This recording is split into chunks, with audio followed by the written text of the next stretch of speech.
राम राम राम राम राम राम राम राम राम नारायण नारायण। विशेष बात, यहाँ एक बड़ी भारी शंका पैदा होती है कि एक आदमी कसाई के घर पैदा होता है तो उसके लिए कसाई का कर्म सहज है, यानी साथ ही पैदा हुआ है, स्वाभाविक है। स्वभाव नियत कर्म करता हुआ मनुष्य पाप को नहीं प्राप्त होता, तो क्या कसाई के कर्म का त्याग नहीं करना चाहिए? अगर उसको कसाई के कर्म का त्याग नहीं करना चाहिए तो फिर निषिद्ध आचरण कैसे छूटेगा, कल्याण कैसे होगा? इसका समाधान है कि स्वभाव नियत कर्म वह होता है जो विहित हो, किसी रीति से निषिद्ध नहीं हो, अर्थात उससे किसी का भी अहित न होता हो। जो कर्म किसी के लिए भी अहित कारक होते हैं वे सहज कर्म में नहीं लिए जाते, वे कर्म आसक्ति कामना के कारण पैदा होते हैं। निषिद्ध कर्म चाहे इस जन्म में बना हो चाहे पूर्व जन्म में बना हो, है वह दोष वाला ही। दोष भाग त्याज्य होता है, क्योंकि दोष आसुरी संपत्ति है और गुण दैवी संपत्ति है। पहले जन्म के संस्कारों से भी दुर्गुण दुराचारों में रुचि हो सकती है, पर वह रुचि दुर्गुण दुराचार करने में बाध्य नहीं करती। विवेक, सद्विचार, सत्संग, शास्त्र आदि के द्वारा उस रुचि को मिटाया जा सकता है। युक्ति से भी देखा जाए तो कोई भी प्राणी अपना अहित नहीं चाहता, अपनी हत्या नहीं चाहता, अतः किसी का अहित करने का, हत्या करने का अधिकार किसी को भी नहीं है। मनुष्य अपने लिए अच्छा काम चाहता है तो उसे दूसरों के लिए भी अच्छा काम करना चाहिए।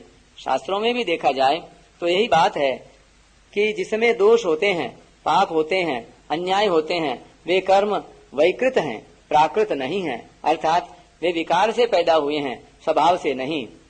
तीसरे अध्याय में अर्जुन ने पूछा कि मनुष्य न चाहता हुआ भी किससे प्रेरित होकर पाप कर्म करता है, तो भगवान ने कहा कि कामना के वश में होकर ही मनुष्य पाप करता है।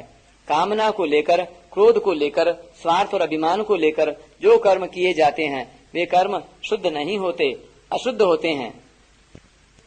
परमात्मा प्राप्ति के उद्देश्य से जो कर्म किए जाते हैं उन कर्मों में भिन्नता तो रहती है, पर वे दोषी नहीं होते।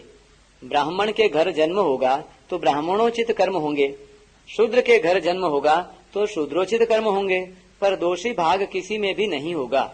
दोषी भाग सहज नहीं है, स्वभाव नियत नहीं है।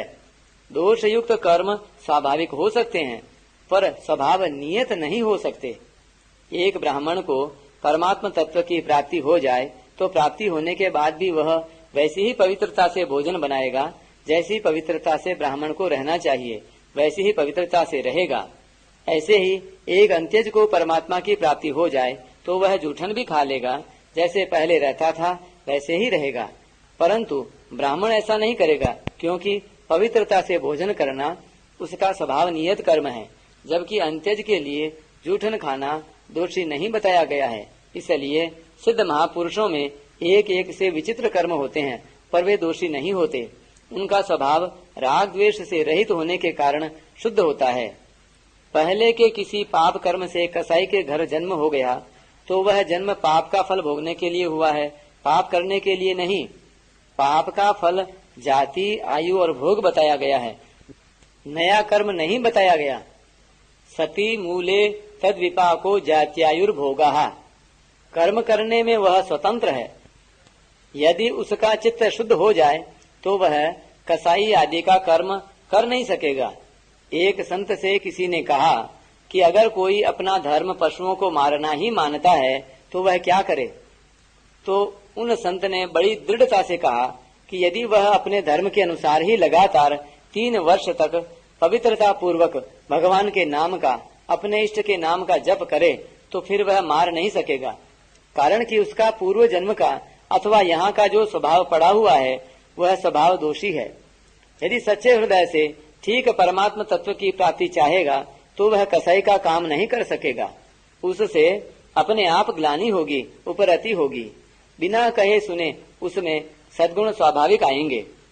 रामचरितमानस में शबरी के प्रसंग में आता है, भगवान राम ने शबरी से कहा, नवधा भगति कहूं तो ही पाही, सावधान सुनु धरु मन माही।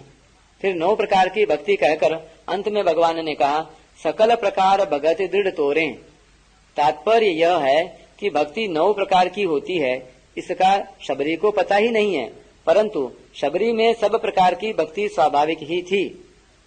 सत्संग, भजन, ध्यान आदि करने से जिन गुणों का हमें ज्ञान नहीं है वे गुण भी आ जाते हैं। जो केवल दूसरों को सुनाने के लिए याद करते हैं वे दूसरों को तो बता देंगे, पर आचरण में वे गुण तभी आएंगे जब अपना स्वभाव शुद्ध करके परमात्मा की तरफ चलेंगे। इसलिए मनुष्य को अपना स्वभाव और अपने कर्म शुद्ध निर्मल बनाने चाहिए। इसमें कोई परतंत्र नहीं है, कोई निर्बल नहीं है, कोई अयोग्य नहीं है, कोई अपात्र नहीं है। मनुष्य के मन में ऐसा आता है कि मैं कर्तव्य का पालन करने में और सद्गुणों को लाने में असमर्थ हूँ, परंतु वास्तव में वह असमर्थ नहीं है। सांसारिक भोगों की आदत और पदार्थों के संग्रह की रुचि होने से ही असमर्थता का अनुभव होता है। उद्धार के योग्य समझकर ही भगवान ने मनुष्य शरीर दिया है। इसलिए अपने स्वभाव का सुधार करके अपना उद्धार करने में प्रत्येक मनुष्य स्वतंत्र है, सबल है, योग्य है, समर्थ है। स्वभाव का सुधार करना असंभव तो है ही नहीं, कठिन भी नहीं है। मनुष्य को मुक्ति का द्वार कहा गया है, साधन धाम मोक्ष कर द्वारा। यदि स्वभाव का सुधार करना असंभव होता तो इसे मुक्ति का द्वार कैसे कहा जा सकता। अगर मनुष्य अपने स्वभाव का सुधार न कर सके तो फिर मनुष्य जीवन की सार्थकता क्या हुई। परिशिष्ट भाव, स्वधर्म रूप कर्म को करने से पाप बन तो सकता है पर लग नहीं सकता। कुर्वन् नाप्नोति किल विषम। पाप लगने में मुख्य कारण भाव है, क्रिया नहीं। अतः पाप कर्मों से नहीं लगता, प्रत्युत स्वार्थ और अभिमान आने से लगता है।